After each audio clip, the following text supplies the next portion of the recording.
Hey, welcome to Accidental Gods, to the podcast where we believe that another world is still possible and that together we can make it happen.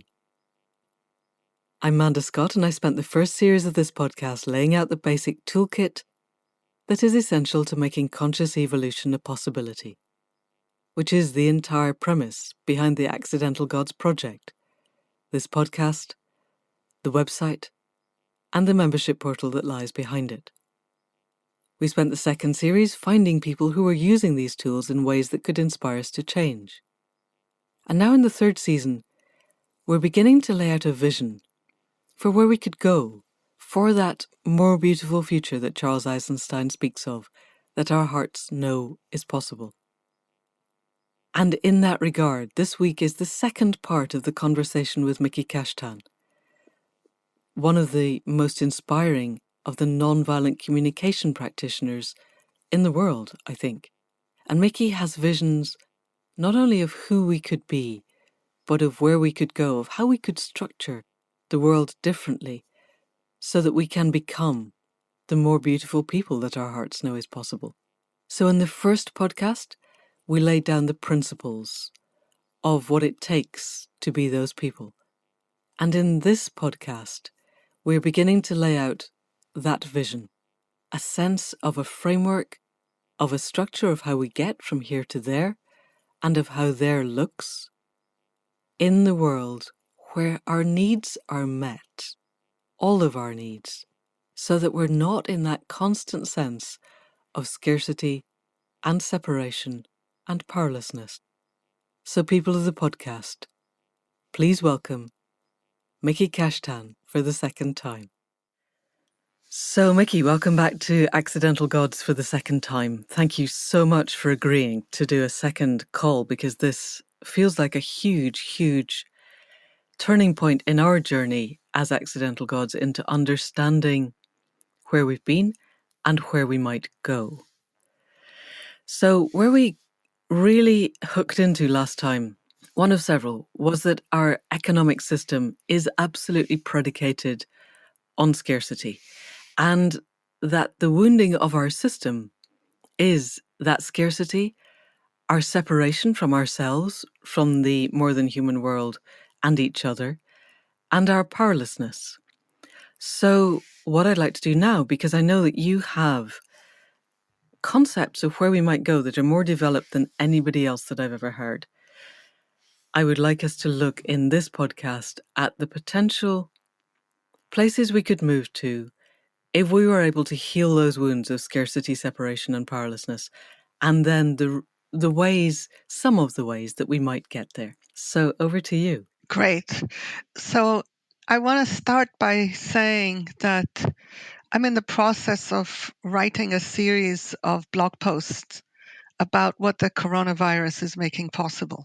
I know it's a big calamity, but the globality of the situation and the lockdown and the pause and a variety of things are creating a kind of crisis that allows us to see certain things that otherwise we might not see, both individually and collectively.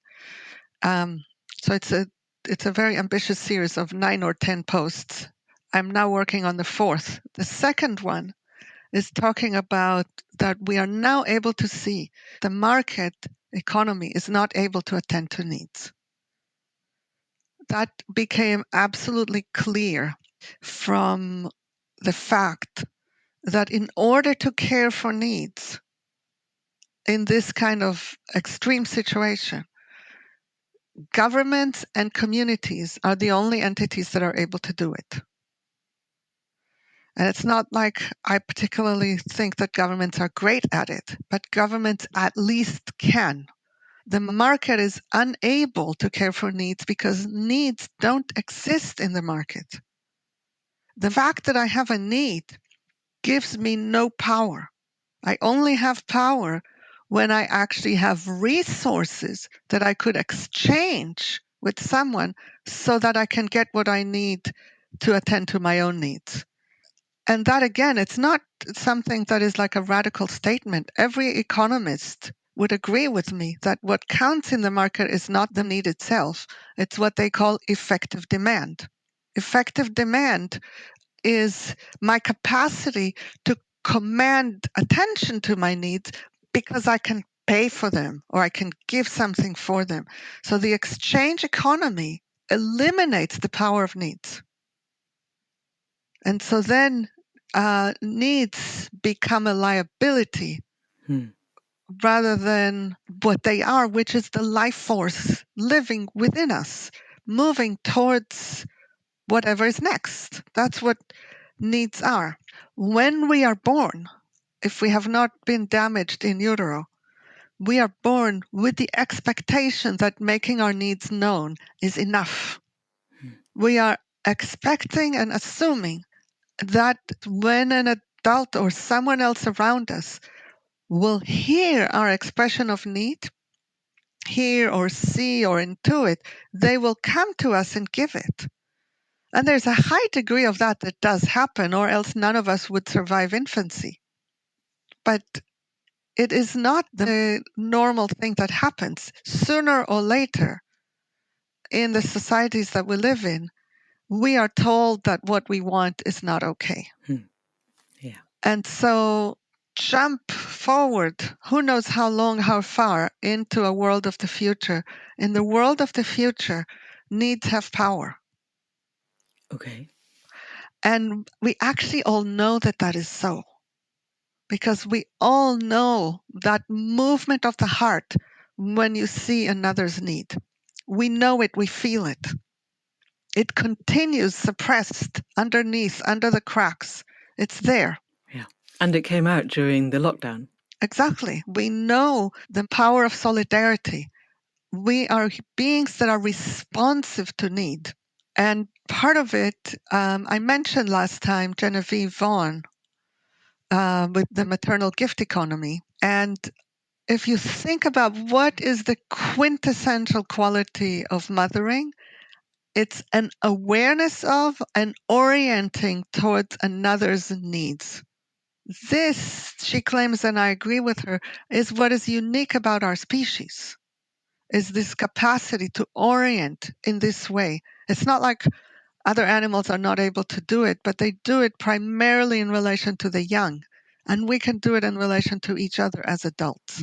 And we do. If I give you and listeners a tiny exercise of thinking of a time when you gave someone something with zero expectation to get anything back, you just gave it out of pure sheer generosity. The experience that people have, if I say to a group of people and I ask them to close their eyes, everybody gets a smile on their face. It's an experience of pleasure. Why would it be pleasure if we are the selfish creatures that modern economics frames us to be? Yeah. So this is one of the main ingredients of the world of the future.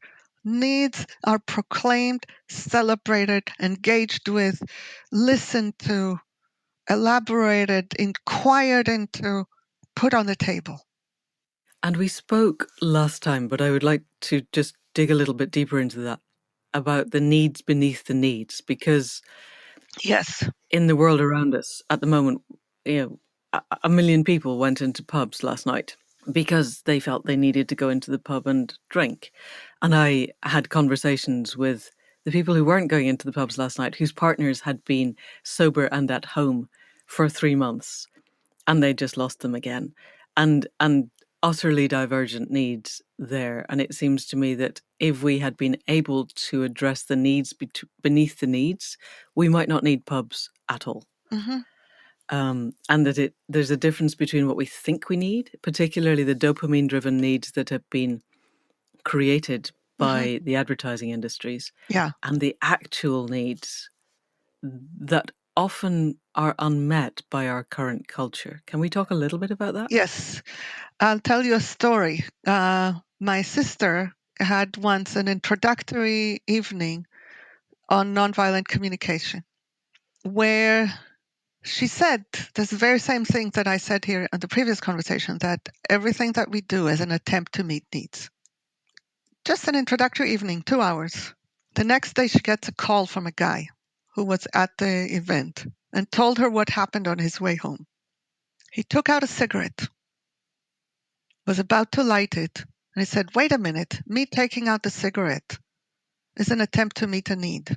What needs am I trying to meet by lighting a cigarette?" After 2 hours of an introductory event, and he thought about it and he named to himself what the needs were, which I don't think was part of the story as it came to me. And then came the crucial moment, and he said, "I have better ways to attend to those needs than to kill myself with tobacco smoke." And he quit smoking. Wow. Wow. That's a powerful 2 hour introduction. Yes, that's an unusual occurrence, but that in principle is there. Because what happens when you live in scarcity, separation, and powerlessness, if we analyze it, what that does to our relationship with our needs. If I am in scarcity mode, I'm always afraid that my needs are not going to be met. So that makes me very attached to particular strategies. Because if I know a strategy that appears to me like it's going to meet my needs, then I will be attached to it because that's one way I know that maybe my needs will be met. And if I let go of this, heaven forbid, what will happen? So that's one thing that imposes itself. Second one, separation. The overwhelming majority of our needs require other people to meet them. If we are separate, then we feel even more this kind of like existential fear. Do I matter? Will anyone care enough to give me what I need? And if not, cling, attach to whatever strategy appears like I can. Yeah. And the third, the powerlessness. If I don't have this, I am powerless to create something else that will care for my needs. So it's almost like this three-tier thing is it all pushes us in the direction of attachment and addiction. Right. So the process of asking myself, simple question, what's really important to me right now?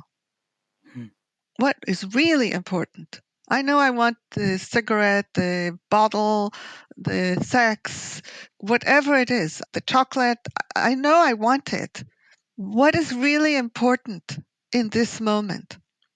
Why do I want this? If I have this, what will it give me? They're all the same question, but they're different entryways. And it is a swift kind of like wake up call from autopilot. That question, what's really important to me? That is one of the most liberating inner processes that I can go. So I have a question in that. So we've been talking a lot on this podcast about polyvagal theory and how, so we have the sympathetic fight and flight, but we have also got the two branches of the parasympathetic. And one of those is also triggered by our sense of being unsafe, a sense of danger or a sense of potential threat to life. And there's a hierarchy of those. And under threat to life, it's almost impossible to think because everything else, our entire amygdaloid system is moving towards fight or flight. The next step down, the perception of danger, it's slightly easier to think, but we're still on high alert. And it seems to me that somehow within where we're heading, as a society, we exist in this constant perception of danger because, as you said, we've got this kind of toxic feedback loop of scarcity, separation, powerlessness that each feeds into the other. In order to bring ourselves to a point where we have the capacity to reflect and ask, what do I need? What do we need as a culture? Because it seems to me that it's, if we're in this sort of cultural nervous breakdown at the moment, we need individually to reflect and we need culturally to reflect. Yeah. Do you have an idea? First of all, does this model sit with you? And second, do you have a concept of how individually and as a culture we can find the space to give ourselves the capacity of reflection that allows that degree of self-awareness, or the other way around? So I want to first say a big caveat. I don't believe that systemic change will happen from a large number of individuals changing their consciousness. I think that pathway is too slow. Okay, so how's it going to happen? I don't know, but I think I want to put that on a back burner for a moment. Okay, that's the entire premise of Accidental Gods, so we do need to get to that. Okay. But yes, okay, so. That said, there's essentially three places to practice. One is before some so-called danger event happens. Second is within it. And third is after it. The easiest practice is after. And this is a practice that a late colleague of mine called post-rehearsal. You know, like you have a rehearsal for a show, a post-rehearsal. Oh, okay, post-rehearsal. Now I can spell rehearsal. Let me write that down. Yes. It's like a redo. Yeah. You revisit the situation, ask yourself all the reflective questions. In the moment when you are not actually in danger, it's over. You know it's over. And you ask yourself what you would have done if you had the awareness of what your needs are, what might be the needs of the other parties to the situation, and what could be a path forward that would care for everyone. That's the integrative path. A path forward that cares for everyone. And you just note it. You might even role play it with a friend. But that gives you those practices, in my experience and in the experience of many that told me independently of each other a similar thing, that it feels physical. It feels like it's rewiring the brain. Oh, because it is. So that's one practice. You do it rigorously, it rewires your brain. Another practice is before. And the practice of before, so the practice of after, what it does is it expands the range of options that are available to you in the moment. Because what happens under conditions of fight and flight is that the range of options available to us almost collapses. It's like there's just two options. But if your body and brain begin to become aware that there are other options, they will over time become more available in the moment. So that's options for action. The second is the before, and that one changes what we perceive as danger. So I personally, I'm not a neuroscientist, but I have talked with some, and it seems like there's some validity to this way of framing it. I think of trauma as a nervous system predisposition to interpret certain things as danger, as threat. Yep. Because from my understanding, we're born with only three things coded as danger: loud, immediate noises, creepy, crawly sensations on the skin, and falling from a high place. Not cold or hunger? No, not danger in that way, because cold or hunger, we are relationally connected, so we will ask for something and it will be given to us, apparently. Okay. If that is the case, then everything else that we code as danger is learned. And if it's learned, it means that it involves even the minutest minimal neocortex evaluation. Danger or not danger? Oh, it's danger. Poof, let's move to limbic system. Yep. It's not hijacked. I don't believe in this theory of hijacking. I think it is control that passes logically and biologically. Hey, limbic system, you're the best suited to deal with danger, so we're stepping out of the way. It's yours now. That's a very slow process. No, it's not. It's a split second. Just danger, not danger, before any further evaluation. Danger, not danger. And if it codes as danger, poof, limbic system, split second. Okay, we'll discuss the neuroscience of that another time. But yes, okay. And then if we are able to do some work ahead of time, if we know that a difficult situation is coming, and we imagine what might happen, and we think about the other people and what they might do and how we might react, we are going to soften the coding of that as danger, and we are going to come into a situation less likely to interpret it as danger. Okay.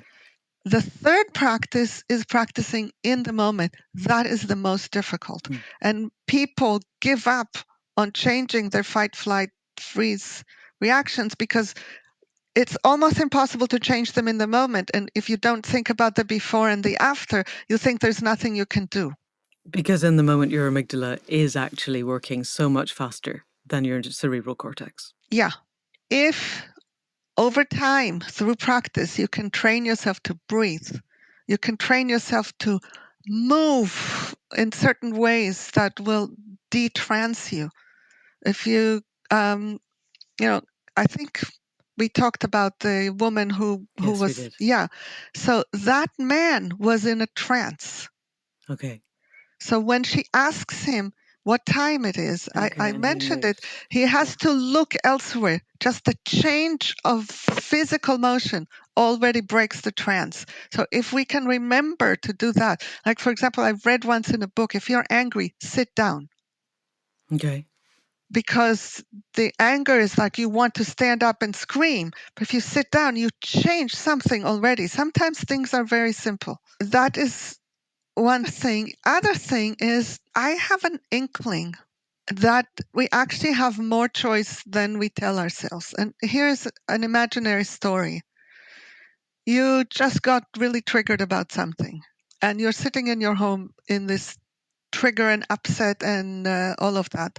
There's a knock on the door, and it's your neighbor. Please come help me out. My son fell into a well. Instantly, you're not triggered. You go help your neighbor, meaning something within you recognizes that there's the possibility of exiting that circuit. And if that possibility exists for a neighbor whose son fell into a well, then that possibility can be cultivated. And I may or may not know what the practice is, but knowing that it's humanly possible is an essential ingredient. This is a big part of how I train myself is by recognizing that something is possible. And if it's possible, there's no reason not to be able to learn to do it. Yes, definitely. Okay. So I'm aware time is moving on, and I'd really like to expand more deeply on this vision of a future where Yeah. our needs are recognized to be interconnected and are met. Because leaving aside whether a critical mass works or not, my feeling is that we have more chance of reaching a future if we can feel how it would feel. Yes. So can you build us a more of a word picture of Yes. how this future feels and looks and works? Okay. So I was mentioning last time that the infrastructure is already in place. We just have to pull money out of it. So, for example, let's say if you look at food, we can record patterns of consumption that will allow us to know where food needs to go and have some idea of how much food to grow. Now, with that in mind, let's say there's a food center. What used to be a supermarket is now a food center. And you go to the food center, and there is a certain amount of whatever you want that you can take, no questions asked, because that's a baseline that is available for everyone. You just take it. If that is not enough for you and you want more, you go to another place where all the people who want more go to. And then you work it out. You work it out on the basis of need. If there is enough, if let's say there's more for 10 people and 10 people go there, then the 10 people just take whatever they want. If there is less, then you work out what are the real needs underneath and where does it make sense to transfer what is available. It's not like you will always get what you want, but you will always somehow be part of figuring it out if there isn't enough. And these are presumably local community food Yes. centres, so that you Yes. know the people that you're negotiating with. They're not the strangers who turned up from a nearby city that you've never seen. Yeah. And it depends on the thing. I mean, I haven't worked out every last detail, but there may be things that are not available locally where they would need to come from another place. So I think people are super afraid of negotiating things based on need because of how habituated we are to our needs not counting. And our sense of separation. Yeah. If we have money, then we don't have to prove to anyone what our need is. So I I heard that in the state of Oregon, there was a ballot initiative to pass socialized healthcare, which in the US, you cannot use the term socialized healthcare. You have to call it single payer. It's ridiculous. Yeah. But anyway, Totally. so that's what it is. And the people who put the ballot initiative out worked out the details, including thinking what to do when there's procedures or substances for which there isn't enough to everyone. And they worked out algorithms for how to allocate them based on need. And they were criticized for rationing healthcare. As if healthcare isn't rationed now. It's just that now it's rationed by money. Your ability to pay. And that doesn't count. Right. Isn't that interesting? Yeah. We are hypnotized into the neoliberal system. But equally, I know that in Brazil, where they had experiments in participatory budgeting, yes, then the vote was to increase the taxes because the people who were voting understood that they could decide how to allocate the money that was pooled, which is what government at its most basic is. We elect from amongst us a group of people to organise the distribution of our money in a way that benefits everybody. And if that's what governments actually did, instead of being wholly corrupt, nepotistic kleptocracies, then nobody would have any problem with governance. So I would imagine in our future, we have a form of governance that is designed such that it does exactly what it says on the tin. It allocates the resources that are common in a way that is to the benefit of everyone. Yes? So I am glad you're making a distinction between governance and government, because government is a form of governance, but it is only one particular form. Governance is a function that is necessary for every entity of humans to work out how they're going to run their affairs. Yeah. So in our ideal future, or a version of an ideal future, how do you see governance? I see it working, and I actually worked out that piece. I have fully worked out model of global governance, which I will share in the show notes if you're happy for me to do that. Oh, I'm super happy for you to do that. That has basically three components. One component is for routine, normal, everyday type decisions that most, as much as possible, are decided as locally as possible.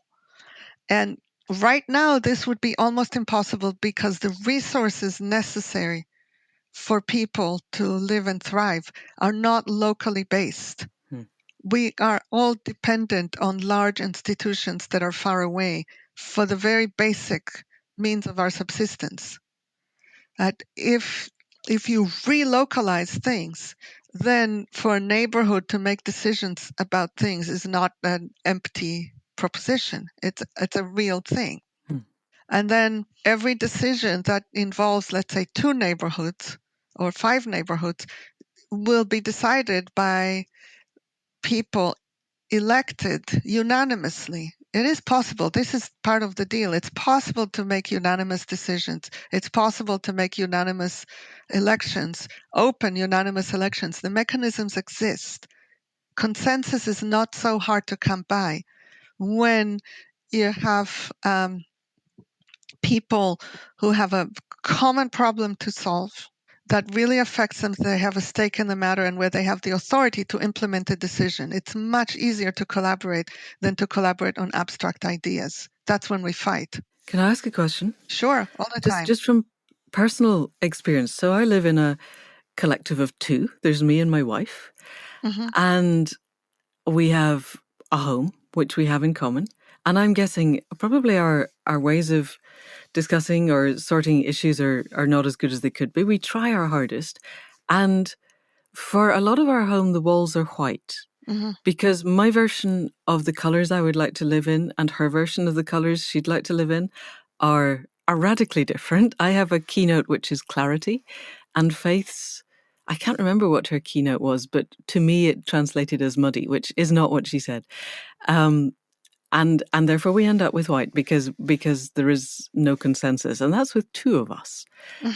I'm guessing if it were a survival issue, we'd probably come to a broader consensus quicker. But how do we reach consensus among large groups of people where there are radically different internal modalities? So you actually reached consensus, and the consensus is white. Yeah, I'm not sure either of us loves white, though.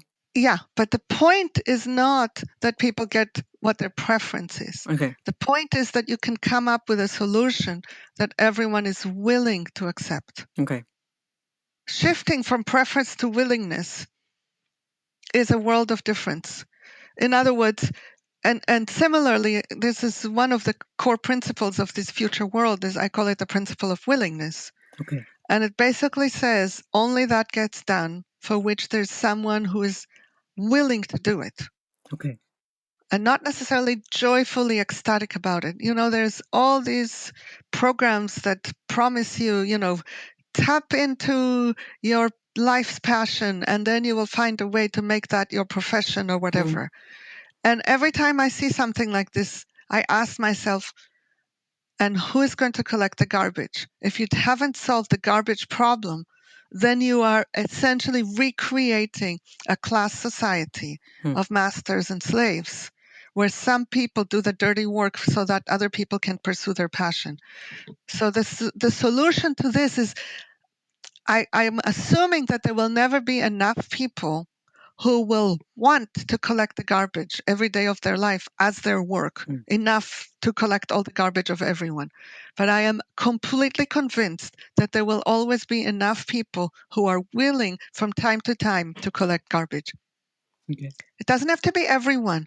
Just enough people who are willing to do it from time to time will take care of the garbage problem. Then there are no garbage collectors. There's garbage collection that happens on a rotation basis by those who are willing.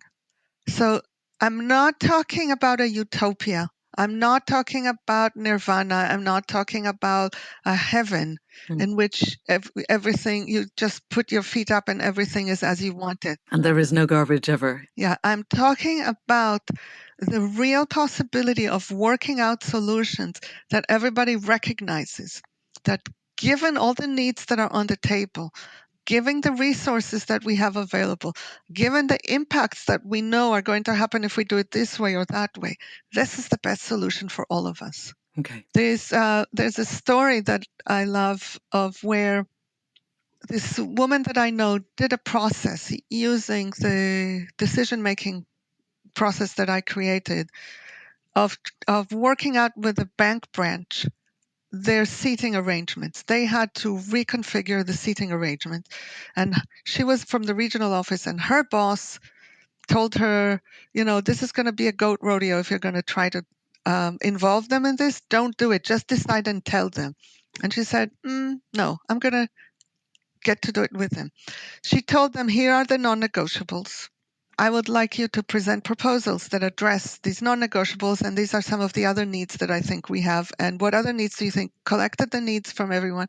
People submitted proposals. Then everybody got together. They evaluated the proposals relative to the set of criteria that they had created. And one proposal clearly was the best one. And that proposal had a senior person who had been in the bank for 20 years taking himself out of an office with a closed door into a cubicle, saying, this is the best for everyone. Wow. Okay. I was in a company where a salesman gave back 1/3 of his commission of a big contract because he saw the collaborative process that went into deciding how to work with the contract. Right. And when I wrote an article for the New York Times and included this piece, the editor asked me to take it out. And I said, why? It's true. She said, it's over the top. What? Yes. And that's when I understood. That the media reinforces this homo economicus version of humanity because that's over the top. But if he stole money from the company, that would not be over the top. Yeah. Or if he even just hung on to all of his commission, the fear underlying that is huge. Yeah. But on the other hand, on a recent podcast with Della Duncan, we were discussing a proposal put forward by the Post Growth Institute of a way of adjusting our current economic system so that every business is not for profit. Yeah. And that I'm reading the book behind that at the moment, and I haven't found any holes in it yet. It's one of the few ways I have seen of taking the current system and adjusting it that doesn't require total rewiring, revamp, crash the system and start again. This is, okay, we have the current system. We just change it so there isn't a profit motive. Everybody has a lower pay rate and an upper pay rate with a very narrow ratio within the company. Mm-hmm. And anything that you make beyond that, beyond obvious operating costs, goes into your local community, and you can all have a say in where it goes and what happens to it, but it's being spread and taking away that profit motive. I'm sure your editor at the New York Times would also ask you to take it out. Yeah. But I have another question, which is, did you take it out? Yes. Or did she take it out? I mean, there are complexities. She says, if it's true, then get proof. And this was already several years after I was no longer with that company. I didn't have the contact information. It was not possible to go and track it. Right. What you could have done, though, was put it in and go, this happened. I have been asked to get proof. If you, the reader, can prove this, please let me know and we'll have a second article. Yeah, I think that, using the crowdsourcing capacity of the New York Times. Never mind. Okay, yes. She would not have let it in. She would not have let it in. And, she is the one with the power. And it was a difficult choice because I thought even a partial powerful story about collaboration is better than none. Yeah, because they have the power to just not run the article at all. Yes. Okay. So governance. We were at governance. Yes, we were. I want to press the point just a little bit more, which is there's an illusion that we have, unconscious illusion, that if we just fight long enough, then our preference will win the day. That illusion is within the world of separation.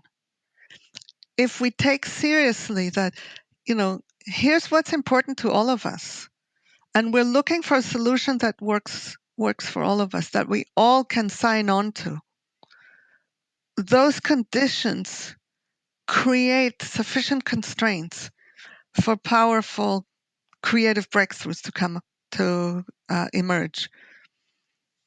And I've seen that happen time and again in many situations. So how would it work? You've got an election coming up in the US. Mm-hmm. If you were to design the electoral process, I would not have elections of this kind. All right. So how would it look instead? If we were to wave a wand and go, okay, clearly this doesn't work, how would it be better? So in the ultimate global governance model that I would envision, it's all local to global, meaning decisions are made locally. Those things that require coordination with other regions are done at a different level by people selected from within the local circle, and this goes on concentric. However, if you are going to an inner level circle, you're still a member of your local circle. So you remain accountable to your neighborhood, even if you end up being part of the global circle. And as I remember from reading your document, if you get kicked out at any level, you're kicked out of all of them. Yes. Okay. So that helps you to stay honest. Yes, there is complete local accountability. And so that is for decisions that are just about coordination. Then there's a second mechanism when there are decisions that require, kind of like study and learn of information, where it's not apparent what the resources are, it's not apparent what the impacts are, it's not apparent what the needs are. You need to actually investigate and learn this.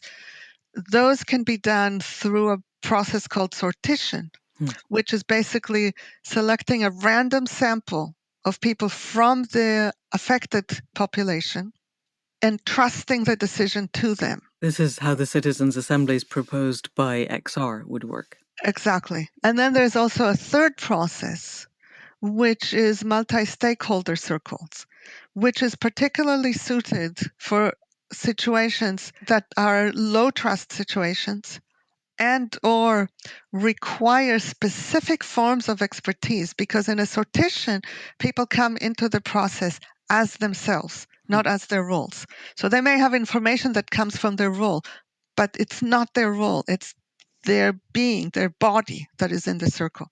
But in a multi-stakeholder circle, you come in as your role. So I am CEO of a regenerative farming co-op, say.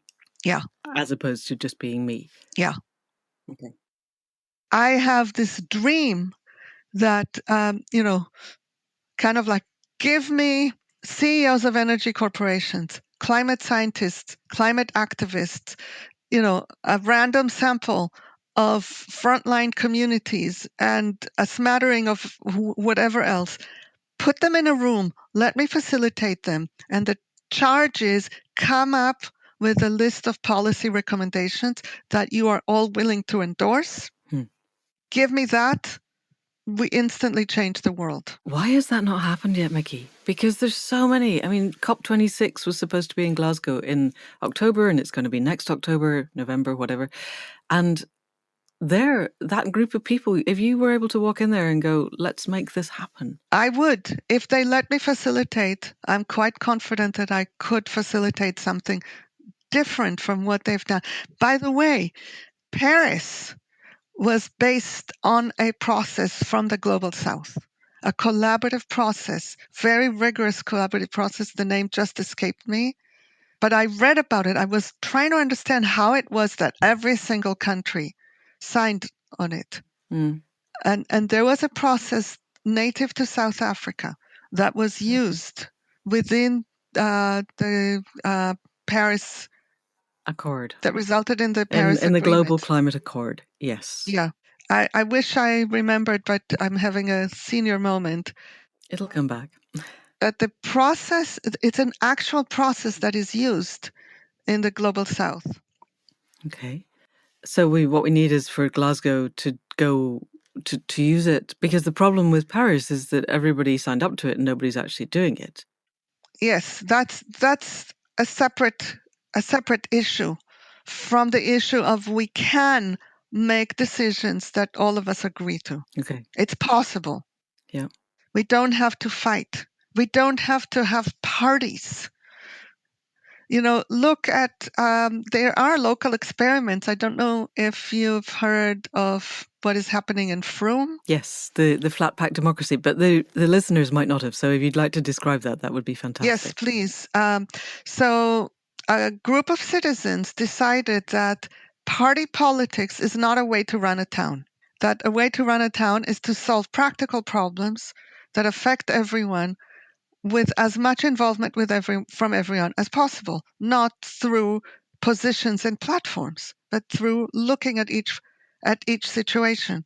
And gradually, over some years, they came to a point where the entire city council is based on local independent people that are elected because they are committed to supporting the town in solving whatever problems it has.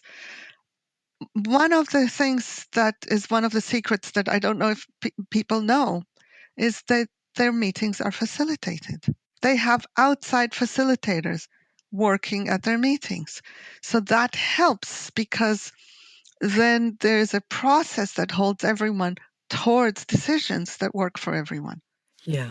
And the basis on which they were elected, as I understand it, is that they said we come from a wide variety of political viewpoints. They were the local transition group. But these are the principles by which we will make decisions. And that was their pitch on being elected, was this is how we will go about making decisions. We can't promise you what we'll do because we don't know what problems will come up. But these principles will be used in making decisions. And this is the facilitation. I mean, it sounded, once I began to get my head around nonviolent communication, those are the principles that they were essentially using. And it's worked. The first time round, I think there were 18 places on the town council. First time they got 9, so it was just a balance. And 4 years later, when the elections were reheld, they swept the board. Yeah. And we need that at every town in the UK. Yeah. So the key is, I want to lift up what you said. The key is process, not position. Yeah. You can start from whatever the positions are. If you have good process, you will reach the most practical possible solution to the problem that affects everyone. Yeah. You just need to include in the process those who are impacted, those who have specific relevant information or expertise to offer, and those who hold keys to resources that if they are not convinced, they won't release the resources. Right. Yeah. This is why when we designed the global governance system, we designed it in part on the basis of a principle that's very intense. The principle says it has to work for the most powerful and the least powerful. Right. And in the end, it has to eradicate those opposing power structures. Everybody has to come to a point where power is more equitable. Surely that in the end is the point. Yes, but you don't go to decide that. You Okay. start with where you are. You start Okay. with where you are. And this is where we talked about, like how do we actually get from here to there? Yes.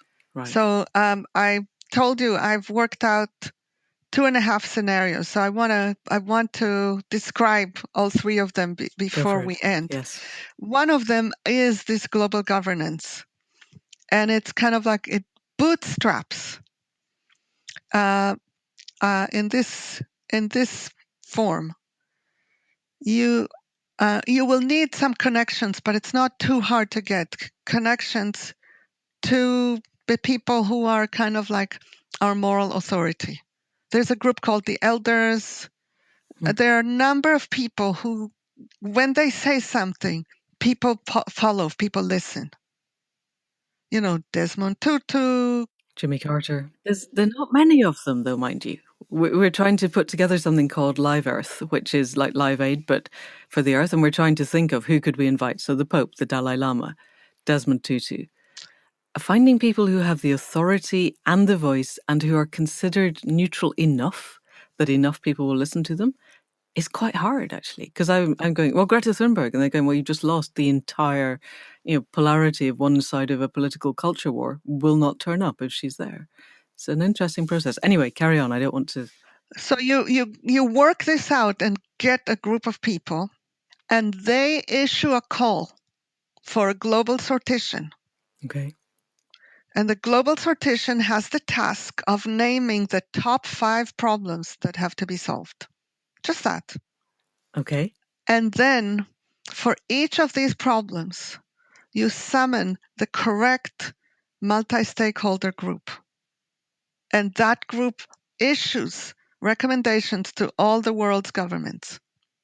The moral authority of that is overwhelming. If you get the resources together to initiate this process. So can we ask, because this might be the single most important thing that we could do, if we were invited to do this now, how would we find a group that the Chinese and the Russians and the Brazilians and America and Britain and France and Germany, the 173 nations in the world would listen to? Can you stretch your head around a group? So remember, there are 3 phases. First, there is the call for the sortition. Yeah. It's just a call for a sortition. Just enough for governments to give their census data. That's not too hard to get. Then you get a sortition. Okay. 5,000 people from around the world. Okay. And their task is to decide what are the 5 most pressing problems. Just now, imagine 5,000 people all agree on this. Okay. These are the 5 top problems. And we have the psychotechnologies to bring 5,000 people to a unanimous agreement. You think that's possible? Not difficult. Not difficult. Not difficult. Then for each problem, you summon the people who are clear stakeholders. So if China, Brazil, and the US are stakeholders, they will each send representatives. So they will be part of solving the problem. Okay. It's just that they won't be alone in solving the problem. Okay. Yep. Right now they are alone in solving the problem. They think they own the world, but they will be required to sit together with those who are impacted by the choices they make with those who have expertise that they may not have, Okay. and to sit together and work it out. Okay. Once they work it out, the moral authority of that is based already on it being an organic thing that emerges from process. Okay. It's not imposed on anyone. Can't be. Right. So that's one scenario. That's a linear scenario. Okay. The other scenario is fictional. And I worked it out as a plausible thing, not as a thing that will happen. And it amazes me that essentially what I worked out had a Greta Thunberg in it before she reached the map, except that mine was a girl in Nigeria Hmm. that created an animated video clip that depicted basically apocalypse, and then invited all the world's children Hmm. to come together and work it out, saying, we can't wait for adults. They're not going to solve it for us. And Okay. created a plan. And the plan is very simple, is to first map the whole world into ecoregions, which are not quite the same as bioregions because it also includes human activity. So an ecoregion has a kind of cohesion within it that makes sense both biologically and culturally and socially. So you work out the North America has been mapped into ecoregions. The rest of the Okay. world, last I checked, hasn't. But it's possible, so we can do that. Okay. Yeah, done. Then second task is to take an inventory within each of the ecoregions of what are the local needs and what are the local resources. The third part is to work out a plan of, first you localize the resources to address the local needs first. Because right now we live in a world where things are grown here and go elsewhere first before they come back here to be eaten. So you Yeah. cancel out needs and resources locally, and then you have a picture, essentially, of what each region needs from other regions and what each region can give to other regions. Okay. Okay. Of the surplus available And and where in it the needs to go. story, there was initially a breakdown when the high school kids of the global north kept not getting it that the global south was not actually going to be available to continue to sustain their current lifestyle. And the global south high schoolers went, yippee, we don't have to sustain the global north anymore at cost to ourselves. So they created a plan that sustained themselves and not the global north. And then the thing almost broke down in this imaginary story until a Palestinian girl and an Israeli girl worked it out, figuring out that you cannot solve one trauma by creating another, Hmm. that you have to create transitional plans that care for the scarcity and fear of the privileged. You cannot impose too much, because if you impose too much, things break down, and then there is, like Nazi Germany is a reaction to too much imposition in Versailles, in part, not only, but in part. And once they figured out all of this, they went on a strike, which again goes back to Greta. It just wasn't on the scale that I had envisioned. The strike was very simple. We're not going back to school. Any child in the world. Okay. Until basically you accept our plan.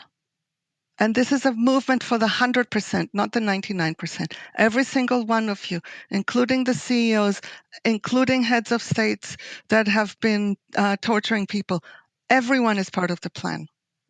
And after a week, the world joined them, and that was the transition. So that's the second scenario. Wow. Okay. And it was Okay. almost made And the into a third? movie, but things fell apart as they tend to be when you're doing visionary stuff. And the third was started from a radio program. It's not fully worked out, but it's a radio program where listeners are invited to call in to solve problems, to solve local problems. Right. And so essentially you do essentially kind of like ad hoc citizen councils. And you solve a problem, you bring it to the city council. Solve another problem, you bring it to the city council. Then another town hears about it, and it moves around until it catches the whole world. But I didn't work out the transition. No, it sounds like what's happening in Rojava, though. Yes, They're pretty much working with that. Rojava is the best thing happening in the world right now, as far as I know. But that's why everybody seems to want to bomb it to Yeah. pieces. But yes, we can talk about that in another podcast because I'm quite aware of the time. Okay, so we have these three, and I'm already thinking of people that I can put you in touch with that might be able to make some of these happen. Yes. Because there are people who want to help and don't know what to do. And there are people who have the ideas and need help with those with power to make them happen. Because as you said, if you could get to COP26 in Glasgow and they gave you the capacity to facilitate, the world would be a different place. So the final, just before we close, I would like a thought experiment of what would it take within the next 6 months if you and I were given free rein to do what we need to do. What would be the order of activity and of connecting people? What would we do the first 10 acts in order to bring together what we need to happen? And we can pick from all three of those scenarios or something new. I confess that I would like to stop advertising, but I don't think we would have the power to do that. That would be an impact of something else that we did rather than a primary action, I think. Yeah, I think the thing to do is to bring people together to work out their problems with good process. So one of the key things would be to create what a colleague of mine and I called facilitation camps, training large numbers of people to be able to support others. That will become a bottleneck very quickly. If we actually move to collaborative processes, you need people who can lead them because our collaboration muscles are atrophied. After 7,000 years, they are atrophied. Okay. Can we do that online, given that a lot of people are still in semi-lockdown? Is that something that we could set up as an online process, or do you need to be in the room? Yes, there is an online process. So I will give you the resource for people who want to learn and serve. That exists. Yeah, I'll send you the link. Brilliant. And then we need to, because I'm thinking of just our government and the apparent lack of emotional intelligence and they don't want to be facilitated because they don't know facilitation is possible or they don't believe it would make a difference. I'm imagining contacting my MP, who happens to be chair of the Environment Committee, who's gone through an extraordinary journey in the last 10 years. I sat in a room and listened to him saying basically the climate change wasn't happening 10 years ago. And this week, he wrote a letter to the Chancellor going, there is no time, we have to act. We have to be aiming for zero carbon by 2030 in line with our Paris agreements, which is not enough, but it's an astonishing journey. And I'm imagining writing to him and saying, look, we are offering help with facilitation at COP26. You are deeply involved in the making COP26 happen. How can we bring facilitation into the room? And he wouldn't take it seriously because he doesn't know what it is and he doesn't know what it can do. So how do we open up to the people who currently hold the reins of power the sense that there are other ways of doing things that could work? I think if we could get one group somewhere to be willing to be filmed while being facilitated, and you show what is possible and share that, then that opens doors. Right. That's my next task then. Right. Great. Okay, we can make this happen. That's doable, especially in this world where everybody's living online at the moment. Yes. Those who are not involved in essential services. Right. Okay, thank you. And you're writing these 10 blog posts, which I imagine will become another book when they're all done, because that sounds like a book-length One of project. them is actually in a book. One of them became a chapter in a book that is coming out in Bristol Okay. University Press called Life After COVID-19. That's coming out in about a month, I think. Okay. And we'll be able to put links to that. All right. So we can link to that. And then we can link to the place where the other blogs are up. Is there anything in closing? Is there anything else that it would be useful for everybody to know? Yes, something that people can do individually, starting right now, is to train themselves to give without receiving and to receive without giving. And the second one is harder. Right. But any time I refuse to receive, I block the flow. If I can think of it like this, let's restore the flow. Okay. Give without receiving, receive without giving. And you're right. That's a change in mindset. It's nothing more than that, but it's huge. Right. Miki, thank you so much.